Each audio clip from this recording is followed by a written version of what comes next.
Good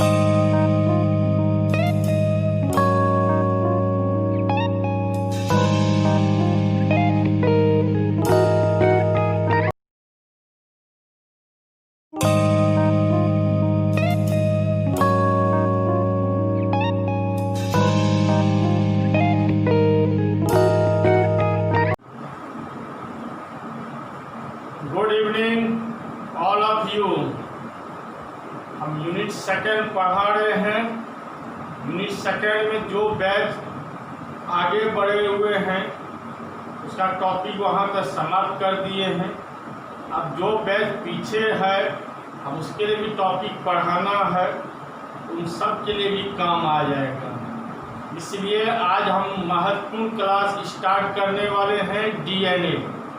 तो copy कलम तैयार रखें और डीएनए जो हेडिंग लिखेंगे वह आप भी हेडिंग लिखते जाएंगे। और जो भी हम मेहनत कर रहे हैं आप उसको ध्यान से यूट्यूब चैनल निकाल के देखते जाएंगे और आप भी मेहनत करते जाएं। इसमें एक एक पॉइंट निकलेगा, एक एक ऑब्जेक्टिव निकलता है जो कई कंपटीशन मेडिकल में काम आएगा। तो डीएनए हर पॉइंट से जुड़ा हुआ है, इसलिए डीएनए आज पढ़ना बहुत ही ज़रूरी है। इसलिए महत्वपूर्ण क्लास हम स्टार्ट करेंगे डीएनए। तो डीएनए से जुड़ा हुआ है आरएनए। डीएनए खुद मालिक है, सबका मालिक है डीएनए।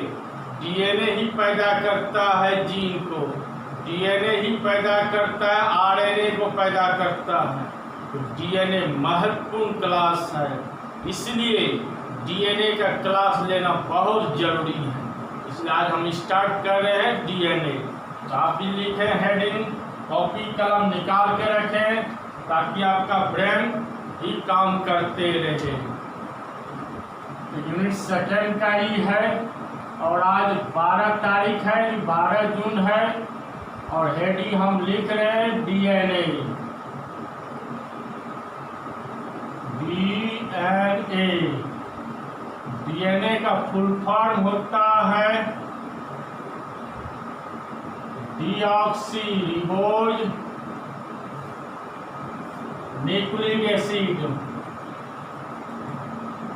न्यूक्लिक एसिड होता है डीऑक्सी रिबोज न्यूक्लिक एसिड। तो डीएनए महत्वपूर्ण क्लास है। तो डीएनए के विषय पर ध्यान से समझाएंगे और लिखेंगे भी। तो डीएनए, अब सवाल है डीएनए कहाँ पाए जाते हैं? डीएनए कहाँ पाए जाते हैं? तो डीएनए पाए जाते हैं कहाँ? क्रोमोसोम में। क्रोमोसोम का मतलब गुणसूत्र में पाए जाते हैं। अब क्रोमोसोम कहाँ पाए जाते हैं? तो क्रोमोसोम पाए जाते हैं न्यूक्लियोप्लाज्म में। मैं बार बार बता रहा हूँ, बॉडी का 2 ही स्टम होता है, एक साइटोप्लाज्म और एक न्यूक्लियोप्लाज्म होता है। अब इसको ध्यान से सुनेंगे तो ऑफलाइन जैसा ही ऑनलाइन मैं क्लास ले रहा हूँ, आपको टोटल समझ में आ जाएगा, कहीं किंतु परंतु नहीं लगेगा। तो जब समझ में आ गया कि डीएनए कहाँ पाए जाते हैं? क्रोमोसोम में। और क्रोमोसोम कहाँ पाए जाते हैं?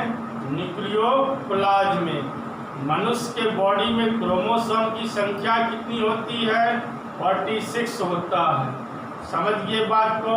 अब मैं लिखने जा रहा हूँ, आप भी लिखें। इसमें लिखने क्रिया ज़्यादा है, लिखने क्रिया ज़्यादा है।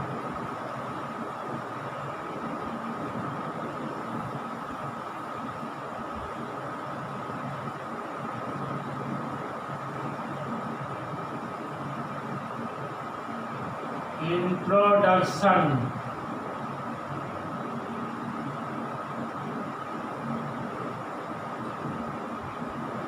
डीएनए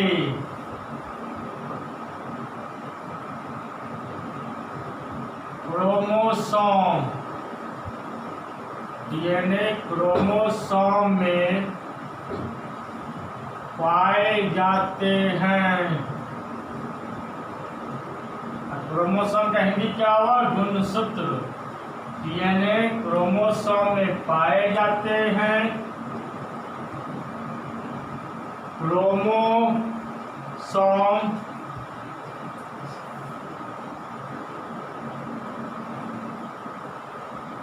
न्यूक्लियोप्लाज्म में पाए जाते हैं। समझिए बात को। डीएनए कहाँ पाए जाते हैं? क्रोमोसोम में। क्रोमोसोम कहाँ पाए जाते हैं? न्यूक्लियोप्लाज्म में पाए जाते हैं। डीएनए का 2 बेस होता है। डीएनए का कितने बेस होता है? 2 बेस होता है। कौन कौन? Purine and pyrimidine. There are 2 base of DNA.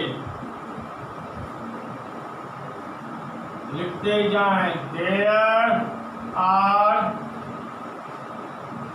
2 base of DNA.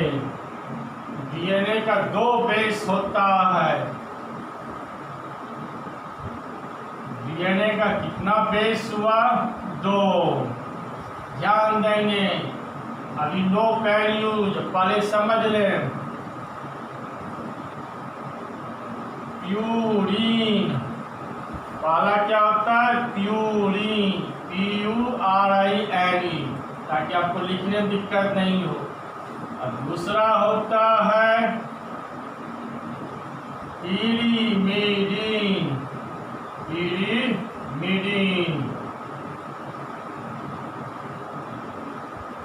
pyrimidine होता है। डीएनए का कितने बेस हुआ? 2। कौन कौन हुआ? Purine and pyrimidine। इसको क्या पढ़ेंगे? प्यूरिन। अब प्यूरिन का भी अब 2 भाग। प्यूरिन का कितना भाग हुआ? 2। एडिनिन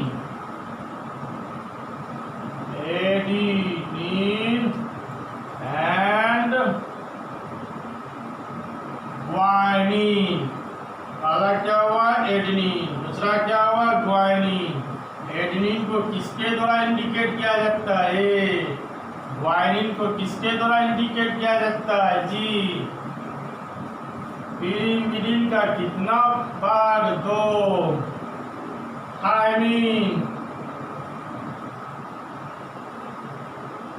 थायमिन और साइटोसिन बराबर लिख रहे हैं। आपको लिखने में दिक्कत नहीं होना चाहिए। अब दिक्कत नहीं होना चाहिए तो समझिए, धीरे धीरे समझते रहिए। पहले डीएनए का 2 base, purine and pyrimidine। Purine का भी कितना भाग? 2। एडेनिन और ग्वानिन। pyrimidine का कितना भाग? 2। थायमिन और साइटोसिन।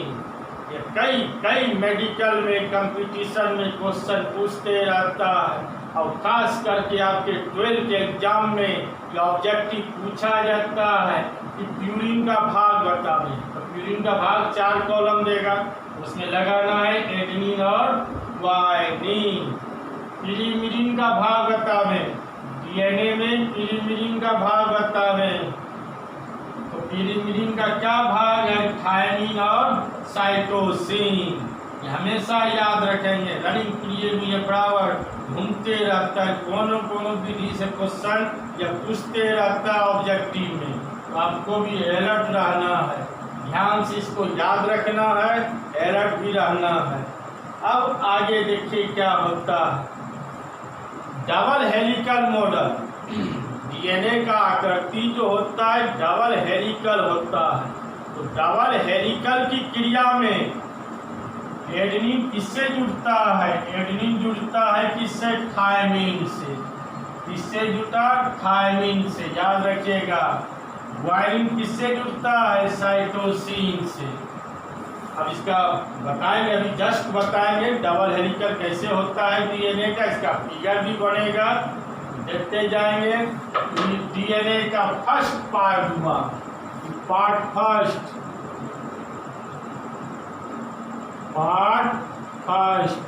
अलर्ट रहेंगे, आपको लिखने में दिक्कत नहीं होगा। सब जैसे डीएनए टॉपिक स्टार्ट किया, डीएनए का जितना पार्ट होगा उसको टॉपिक बाय टॉपिक डिवाइड करते जाएंगे। आप उसके अनुसार यूट्यूब चैनल से निकाल के देखते जाएंगे, आपको लिखने में दिक्कत नहीं होगा। पुनः एक बार समझें, ध्यान दें कि डबल हेलिकल की क्रिया में एडमिन किससे जुड़ा रहता है, ऑब्जेक्टिव पूछा जाता है तो 4 कॉलम देगा, उसमें क्या लगाना है, थायमीन।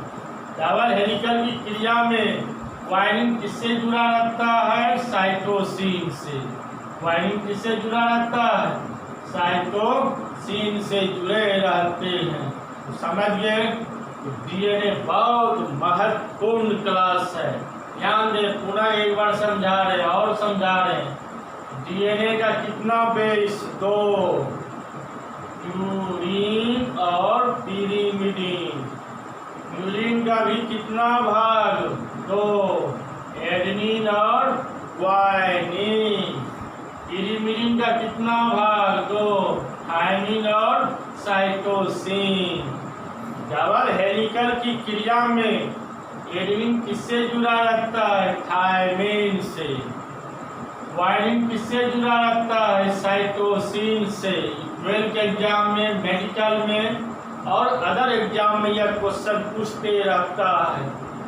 तो इससे कई ऑब्जेक्टिव निकलता है कि डीएनए की क्रिया में प्यूरीन का भाग बतावें। तो प्यूरीन का भाग क्या हो गया, एडेनिन और ग्वानिन। डीएनए की क्रिया में पिरीमिडीन का भाग बतावें, तो पिरीमिडीन का भाग क्या हुआ, थायमीन और साइटोसिन। समझिए बात को। अब आगे, डबल हेलिकल की क्रिया में प्यूरीन की क्रिया में एडेनिन किससे जुड़ा रहता है, यानी डबल हेलिकल की क्रिया में एडेनिन किससे जुड़ा रहता है, थायमीन से। तो डीएनए की क्रिया में, डबल हेलिकल की क्रिया में ग्वानिन किससे जुड़ा रहता है, साइटोसिन से। हर हमेशा याद रखना है कि एडेनिन किससे जुड़ा रहता है, किससे जुड़ा रहता है, थायमीन से। ग्वानिन किससे जुड़ा रहता है, साइटोसिन से। समझ गए। अब आगे बताएंगे कि प्यूरीन और पिरीमिडीन जब भी रहता है तो हमेशा पेयर में रहता है। पेयर माने जोड़ा, जोड़ीदार। जैसे जोड़ीदार होता है दिन रात, लाभ हानि, सुख दुख, मेल फीमेल, फीमेल मेल, ये हमेशा जोड़ीदार होता है। पेयर का मतलब क्या हुआ, जोड़ीदार। प्यूरीन और पिरीमिडीन जब भी रहता है तो हमेशा पेयर में रहते हैं। प्यूरीन बना होता है शुगर का और पिरीमिडीन बना होता है फास्फेट का बना होता है। प्यूरीन किसका बना होता है, शुगर का, और पिरीमिडीन जो बना होता है फास्फेट का बना होता है। प्यूरीन और पिरीमिडीन यह हमेशा किस बॉन्ड से जुड़े रहते हैं, तो हाइड्रोजन बॉन्ड से, H बॉन्ड से। कई बार क्वेश्चन पूछा गया ऑब्जेक्टिव में कि डीएनए किस बॉन्ड से जुड़े रहते हैं, H बॉन्ड से। या प्यूरीन और पिरीमिडीन किस बॉन्ड से जुड़े रहते हैं, H बॉन्ड से। तो समझ गए सारा बात। और अब यहाँ तक उतारने की क्रिया शुरू कीजिए और अब यह दूसरे पार्ट में हम दूसरे पार्ट में ले जाएंगे। पार्ट 2 अब ये सब लिखाएंगे, कई पार्ट इसका बटेगा। और ध्यान से पहले इतना स्टडी करें। स्टडी करने के बाद धीरे धीरे नेक्स्ट टॉपिक में हम आपको और डिटेल करते जाएंगे और इसको ध्यान से पढ़ना है।